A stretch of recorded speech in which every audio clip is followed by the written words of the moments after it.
You ever meet someone so obsessed with control, they make it their life's mission to ruin yours? That's Karen. The kind of woman who thinks a homeowners association badge makes her the sheriff of the entire world. But what she didn't know, what she never expected, was that my wife, Emma, wasn't the kind of woman to roll over and let people walk all over us. And when Karen tried to raid our cabin that weekend, she wasn't ready for what came next.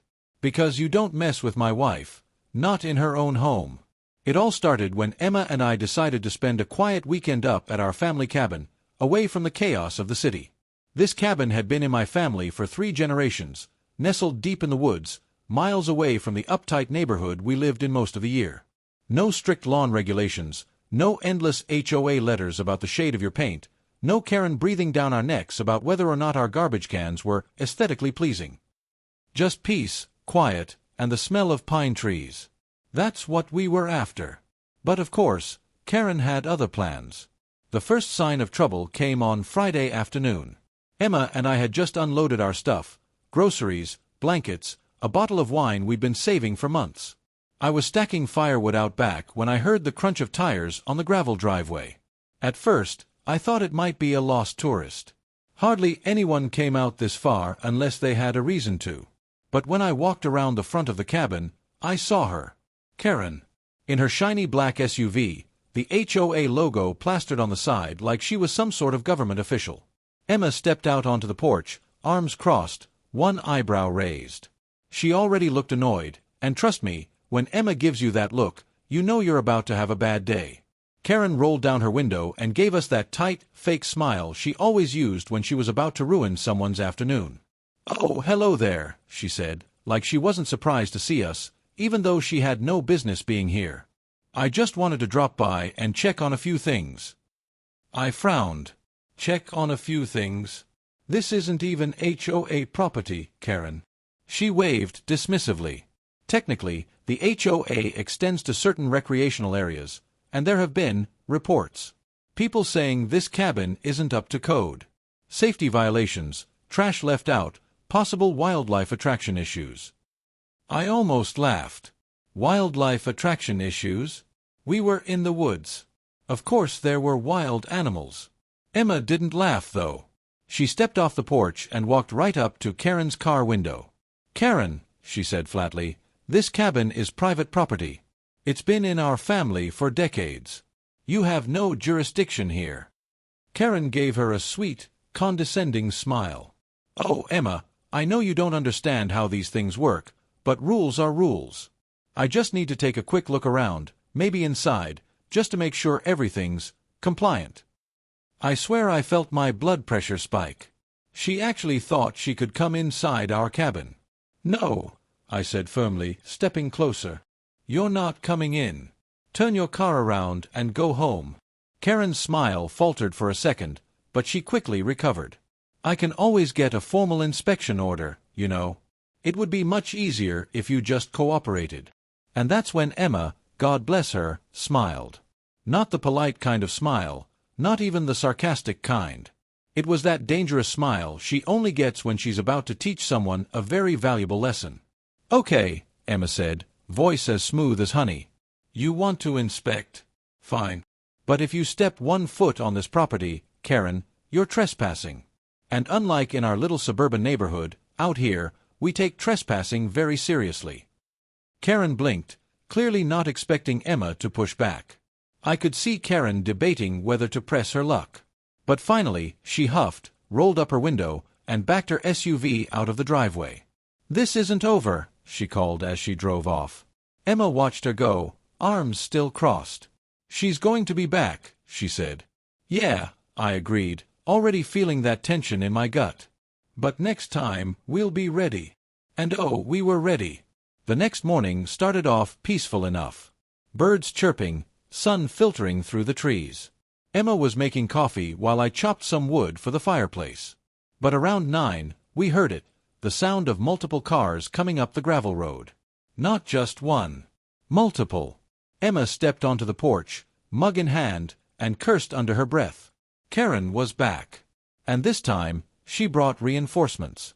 2 more SUVs pulled in behind hers, and before I could even set down the axe, Karen and 3 other HOA board members were marching up the path like they owned the place. One of them carried a clipboard, another had what looked like a camera, probably to document violations. Emma didn't move from the porch. She just sipped her coffee and waited. Karen strode right up to the bottom of the steps, looking smug. "I told you this wasn't over. We're here to conduct an official inspection. You can cooperate, or we'll note your refusal in our report." Emma tilted her head, completely calm. "And I told you yesterday, this is private property. You don't have jurisdiction here." Karen smirked. "We'll let the county decide that." She motioned to the others. "Start taking photos." The guy with the camera lifted it, aiming at the cabin. "Hey!" I barked, stepping forward. "You can't do that. You're trespassing." Karen ignored me, but Emma didn't. She set down her coffee mug, walked to the edge of the porch, and raised her phone. "Actually, you're the ones who might want to let the county decide," she said, her voice sharp now. "Because I'm recording everything. And in this state, trespassing on private property is a criminal offense. So please, keep going. Make sure to smile for the evidence I'll be handing over to the sheriff." That made the camera guy hesitate. Karen glared at Emma. "You wouldn't." "Oh, I would," Emma interrupted. "And don't think for a second I won't press charges. So unless you want to explain to a judge why you brought 3 people onto private property without permission, I suggest you leave." "No." For the first time since I'd known Karen, she looked uncertain. One of the board members muttered something about not wanting to get involved in legal trouble, and Karen shot him a glare. But she knew she was cornered. "This isn't the end of this," Karen spat finally. Emma smiled again, that same dangerous smile. "Oh, I know. But you should probably think very carefully about what you do next, Karen. Because next time, I won't just record you. I'll call the sheriff." Karen's jaw tightened, and without another word, she turned and stomped back to her SUV. The others followed, some looking embarrassed, others relieved. Within minutes, the sound of tires crunching on gravel faded into the distance. Emma turned to me, completely calm, and picked up her coffee again. "Well," she said, taking a sip, "that was fun." I laughed, shaking my head. "You're terrifying, you know that?" She smiled. "Only when I need to be." But deep down, I knew Karen wouldn't give up that easily. People like her never do. And as much as I hated to admit it, I had a feeling this wasn't the last time we'd see her. I just didn't know then how far she was willing to go, or how far Emma would go to stop her. The rest of that day passed quietly, but Emma and I both knew it was too calm. Karen wasn't the type to back down. She was the type who obsessed, who stewed over every little thing until she convinced herself she was the hero of some grand battle against rule-breakers. And sure enough, by nightfall, I started getting that gnawing feeling in my gut. Emma and I were sitting by the fireplace, sharing that bottle of wine we'd brought. The fire crackled, casting soft orange light across the wooden walls. For a moment, it almost felt like Karen didn't exist, like it was just us, alone in the world. Emma leaned back against the couch cushions, legs curled under her, and smiled at me. "You keep looking out the window," she said, smirking. I chuckled, rubbing the back of my neck. "I can't help it. I keep expecting her to show up again." "She'll be back," Emma said simply, taking a slow sip of wine. "But when she does, we'll be ready." The way she said it sent a chill down my spine, not out of fear, but out of respect. There was something about the way Emma handled things. Strategic. Deadly when she needed to be. It was around 10 that night when the peace broke. I was tossing another log into the fire when Emma stiffened. "Did you hear that?" she whispered. I froze, listening. At first, nothing. Just the wind through the trees, the soft crackle of the fire. But then, I heard it too. The faint crunch of footsteps outside, deliberate, slow. Emma set down her wine glass and stood up. She didn't panic. She didn't even look nervous. Instead, she gave me that same dangerous smile she'd given Karen earlier. She really couldn't wait until morning, could she? I moved to the window, careful not to make noise. When I peeked through the curtain, my stomach dropped. Karen. And not just Karen. 3 people, all in dark jackets, were moving around our cabin, flashlights sweeping across the yard. One of them, the same clipboard guy from earlier, was peering into the windows like he owned the place. "They're trespassing," I muttered, anger surging in my chest. "We should call the sheriff right now." But Emma held up a hand, her expression sharp. "Not yet. Let's see what she tries to pull first." I stared at her. "Emma, they're literally circling the house." "I know," she said calmly, already moving toward the kitchen. "And if she's dumb enough to break in, that's all the proof we need to make sure she never bothers us again." I followed her, heart pounding. "Wait, what are you planning?" Emma opened the drawer where we kept a few things for emergencies: flashlight, spare batteries, and a small GoPro camera we used for hiking trips. She grabbed the GoPro, switched it on, and handed it to me. "Record everything," she said. "And stay quiet." I didn't argue. We crouched near the back door, the soft glow of the fire our only light, and waited. The footsteps outside grew louder, closer. Then, a voice, Karen's, low and angry. "She has no right to keep us off this property," Karen hissed. "If we document the violations, the county will have to intervene." Another voice muttered something, probably expressing doubt, but Karen snapped, "Do you want this whole area turning into a dump? I'm not letting that happen." I rolled my eyes. A dump? It was the cleanest cabin I'd ever seen. Then came the sound that made my blood run cold, the distinct jingle of a doorknob being tested. Karen was trying the back door. Emma glanced at me, her eyes glinting with a mix of amusement and fury. She mouthed one word: "Now." I hit record. The door handle jiggled harder, then stopped. Whispered voices. Then, unbelievably, the soft click of someone trying to pick the lock. Emma didn't wait. She swung the back door open so fast Karen nearly toppled forward into the house. "Looking for something, Karen?" Emma said smoothly, her voice like ice. Karen's eyes went wide, caught completely off guard. "Oh, I was just," she stammered. Emma held up her phone, recording as well. "Breaking into private property at 10 o'clock at night? That's a bold move." Karen's face turned red. "I wasn't breaking in. I was just checking to make sure the property was secure." "Really?" Emma tilted her head, her voice dripping with sarcasm. "Because it looked a lot like you were trying to pick my lock. Want me to play the footage back for you?" Karen's two companions hovered nervously behind her, clearly realizing how bad this looked. Emma stepped closer, her tone turning sharp and cold. "You have exactly 30 seconds to leave this property before I call the sheriff. And when I do, I'll be handing over this video, along with the footage from earlier. So go ahead, stick around if you want to spend the night in a cell." Karen opened her mouth to argue, but Emma didn't give her the chance. 20 seconds, Emma said flatly. Karen glared, her face twisting with anger, but finally, she turned and stormed off toward her SUV. The other two followed quickly, muttering apologies as they went. Emma didn't lower her phone until their headlights disappeared down the road. Then she turned to me, completely calm, and smiled. "Well," she said, "that should keep her away for a while." But I shook my head.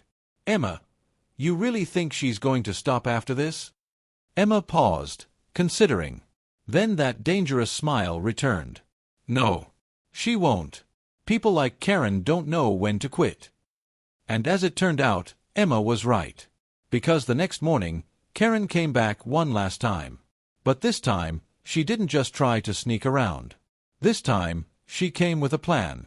And Emma, she had an even better one. By sunrise, the woods around our cabin felt quiet again, but it was the wrong kind of quiet. The kind where the air holds its breath. The kind that tells you something's coming. Emma sat at the edge of the porch, sipping her coffee like it was any other morning, but I knew better. Her shoulders were too stiff. Her jaw too still. She wasn't relaxing. She was waiting. Watching. I stepped out beside her and said softly, "You don't think she's actually done, do you?" Emma didn't even look at me. Karen doesn't believe in losing. She's somewhere right now, convincing herself she's the victim. People like that always need one last act of revenge. And when she comes back, Emma finally turned, that icy calm in her eyes again. We'll bury her nonsense once and for all. It was around 11 a.m. when the piece shattered, again.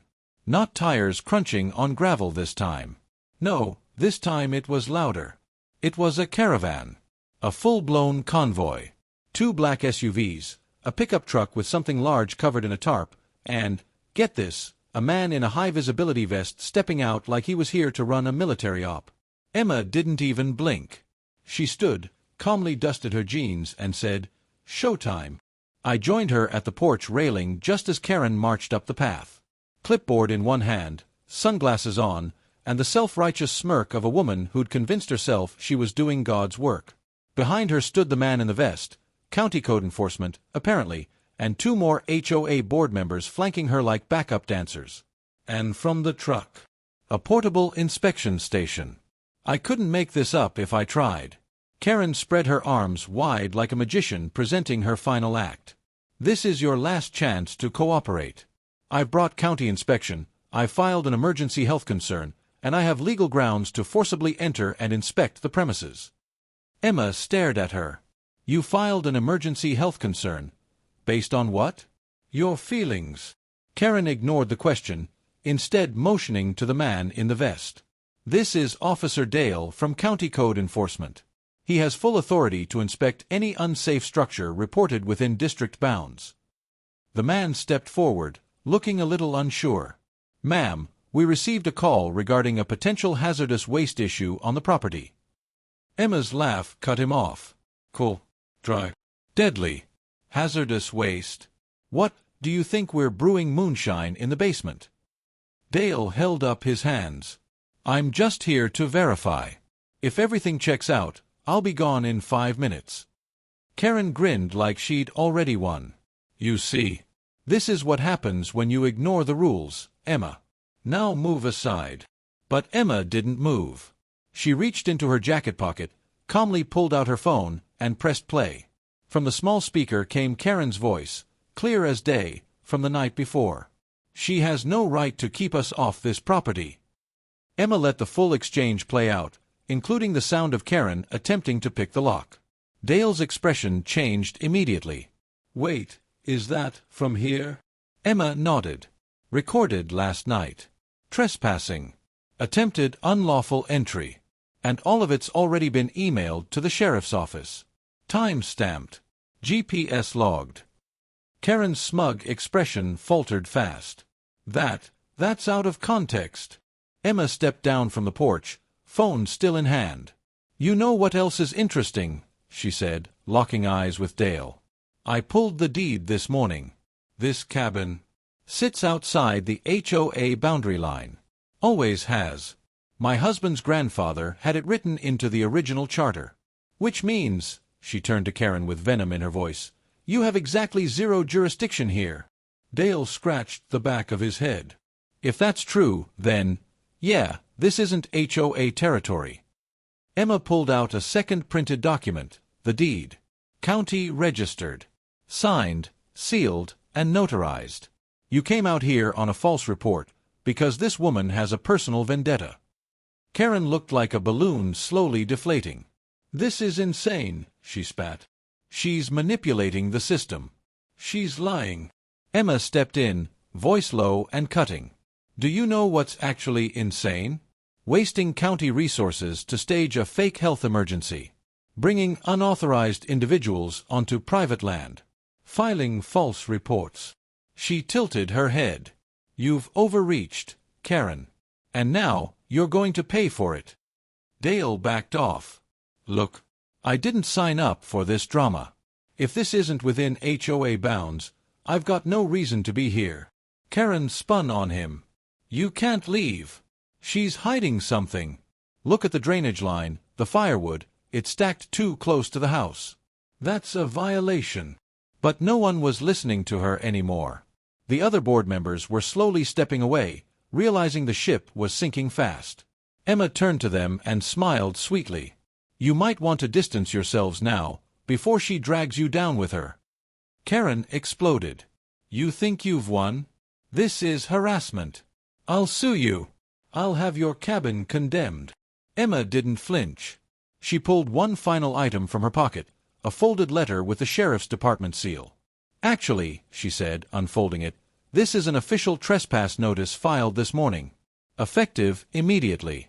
You're not allowed within 500 feet of this property without risking arrest." Karen stared, her mouth slowly opening in shock. Emma stepped forward, folded the letter neatly, and tucked it into Karen's clipboard. "Have a wonderful drive back." Karen's face turned every shade of rage.